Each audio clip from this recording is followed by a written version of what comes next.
কলকাতা থেকে মাত্র ৩ থেকে ৪ ঘন্টার দূরত্বে ঝাউবন পেরিয়ে সমুদ্রের হাওয়া খেতে আমি কিন্তু চলে এসেছিলাম বালাসরের বাগদা বিচে। বিচে পৌঁছে গেছি ঠিকই, কিন্তু বিচে তো থাকা খাওয়া এগুলো করতে পারবো না, তাই জন্য ভাইকিংস বিচ ক্যাম্পে আমরা কিন্তু 2 দিন ছিলাম। তার সঙ্গে ছিল খাওয়া দাওয়া ইনক্লুডেড। আমাদের পার হেড খরচা পড়েছিল ১৬০০ টাকা করে, তার সঙ্গে 4 বেলা ভরপেটটা খাওয়া দাওয়া। ঘুম থেকে উঠেছে সঙ্গে সঙ্গে কিন্তু দাদা চা আর বিস্কুট আমাকে দিয়ে গেছিলো, আর চাটা কিন্তু দারুণ বানায়। খাওয়া দাওয়া করে একটুখানি রেডি হয়ে বেরিয়ে গেলাম বিচটা দেখবো বলে। আর ঝাউবনে ঘেরা এই বিচটা না দারুণ লাগছিল। আমি তো কখনো এরকমভাবে ঝাউবন পেরিয়ে বিচে যাইনি, তো এই অনুভূতিটা আমার কাছে প্রথমবার, আর দারুণ লাগছিল। তোমাদেরকে আরও একবার বলে দিই, হাওড়া স্টেশন থেকে কিন্তু 1:30টার সময় জনশতাব্দী এক্সপ্রেস ধরে তোমরা বালাসোরে আসতে পারো, আর বালাসোরে এসেই তারপরে ওখান থেকে অটো করে মোটামুটি ঘন্টাখানিক দূরত্বতে তোমার বাগদা বিচটা চলে আসবে। আর বাগদা বিচে এলে অবশ্যই ভাইকিংস বিচ ক্যাম্পেই থাকবে, কারণ এখানকার থাকাটা যেমন সেফটি তেমন খাওয়া দাওয়া নিয়ে কোনো কথাই হবে না। আমি বাড়িতেও এত সুন্দর রান্না করতে পারি না যতটা সুন্দর রান্না এখানকার রাঁধুনি করে। তার সাথে উপরি পাওয়া হলো এই বালি বিচ। বাগদা বিচের পুরো বিচটাই কিন্তু বালির, ভীষণ সুন্দর। এখানে কিন্তু দারুণ সুন্দর তোমরা স্নানও করতে পারবে। বেশ কিছুটা সময় সমুদ্রের ধারে কাটিয়ে তারপর কিন্তু আমরা চলে যাব আমাদের ক্যাম্পে, কারণ আমরা কিন্তু সকালে টিফিন না করেই চলে এসেছিলাম। আর এখানে বিচটা এত ভালো আর সমুদ্রের ঢেউগুলো এত জোরালো যে এখান থেকে ফিরতে মনে চাইছিল না।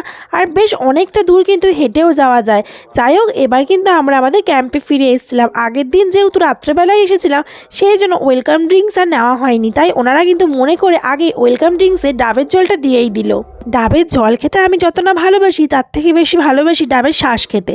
তাই হোটেলের দাদাকে বললাম যে আমাকে ডাবটা একটু কেটে দিও, আমি ডাবের শ্বাসটা খাবো। একদম পাতলা শ্বাস পড়েছিল, কিন্তু শ্বাসটা ছিল দারুণ মিষ্টি। আমার কিন্তু ডাবের জলের থেকেও ডাবের শ্বাসটা খেতে বেশি ভালো লেগেছিল। ডাব টাব খাওয়া হয়ে গেছে, এখন পালা হচ্ছে টিফিন খাওয়ার। এখানে কিন্তু জল খাবারে লুচি তরকারি আর 2টো করে মিষ্টি দেওয়া হয়, একটা রসগোল্লা আর একটা কালো চা। রসগোল্লাটা আমার খাওয়া হয়ে গেছে, আর লুচি আর তরকারিটা না খুব ভালো ছিল। জানো তো, এখানকার না সব খাওয়ার দারই খুব ভালো, আমার কিন্তু বেশ ভালো লেগেছে। আগের দিন রাতেও খেয়েছিলাম, দারুণ লেগেছে। আর আজকে সকালে জল খাওয়াটাও বেশ ভালো। অ্যাকচুয়ালি উড়িষ্যা মানুষের হাতের রান্না যে এত ভালো সেটা ভাবতে পারিনি। খাওয়া দাওয়া করে অনেকটা সময় হাঁটতে ছিল, সেই জন্য আবারও বিচের পাড়ে গেছিলাম। বললাম না, বিচটা এত সুন্দর, আর চারিদিকে না ঝিনুক পড়ে থাকে, ভীষণ ভালো লাগে। তাই এখানে কিন্তু আমার বরের নাম বাপ্পা বলে আমি আই লাভ ইউ বাপ্পা লিখেছিলাম, আর হার্ট সাইনটাকে কিন্তু আমি ঝিনুক দিয়ে সাজিয়েছিলাম। আর দেখো, দুপুরবেলায় এসে একটু ফ্রেশ হয়েছে, আর দেখছি এখানে খাবার দিয়েছে ভাত, মাছ, বেগুন ভাজা, ডাল, চাটনি, মিষ্টি, ফুলকপি চিংড়ির তরকারি, চিংড়ি মাছের মালাইকারি, আর পমফ্লেট মাছের ঝাল, আর তার সঙ্গে ছিল পাঁপড়। ভীষণ ভালো রান্নাবান্না, সত্যি কথা। এখানে এত সুন্দর লাগছিল না ডাল দিয়ে খাওয়ার পর, এখন আমি ফুলকপি দিয়ে খাচ্ছি, এটাও কিন্তু দারুণ ছিল। আর তার মধ্যে ছিল কুচো কুচো অনেক চিংড়ি। সত্যি কথা, এখানে এত এলাহি খাওয়া দাওয়ার, ওনারা বললো এরকম খাওয়া দাওয়া নাকি সবার জন্যই থাকে। আর এই দেখো, এখানে ছিল চিংড়ি মাছের মালাইকারি। চিংড়ি মাছের সাইজটা কিন্তু বেশ বড় ছিল। আমি তো এত খাবার খেয়েই শেষ করতে পারছিলাম না। তারপর তোমাদের দাদা দেখো পমফ্লেট মাছটা তুলেছে, অনেকটা বড় ছিল, কিন্তু নিচ থেকে একটু ভেঙে গেছে, এত বড় ছিল উঠছিল না।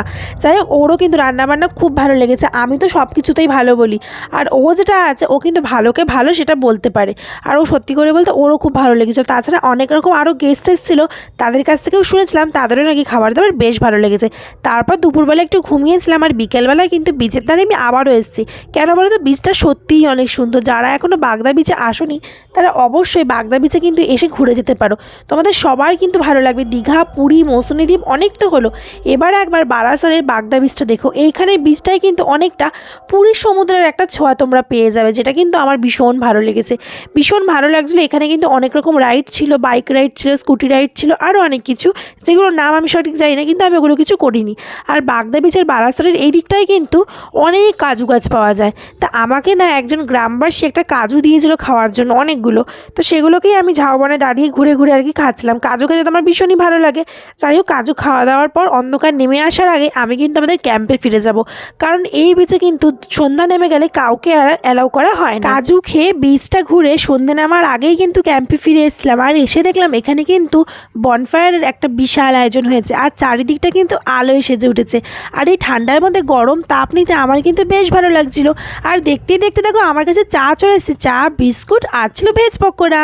চা আর বিস্কুট খেতে তো আমার সবসময় ভালো লাগে, আর তার সঙ্গে যদি ভেজ পকোড়া থাকে তাহলে তো কোনো কথাই না। আমরা বাঙালিরা চপ খেতে কিন্তু ভীষণ ভালো লাগে, সেটা যেখানেই হোক না কেন। দেখো উড়িষ্যাতে গিয়েও কিন্তু সেটা বাদ পড়েনি। মাটির ভাঁড়ে চা, বিস্কুট আর এক কামড় করে ভেজ পকোড়া, দারুণ ছিল।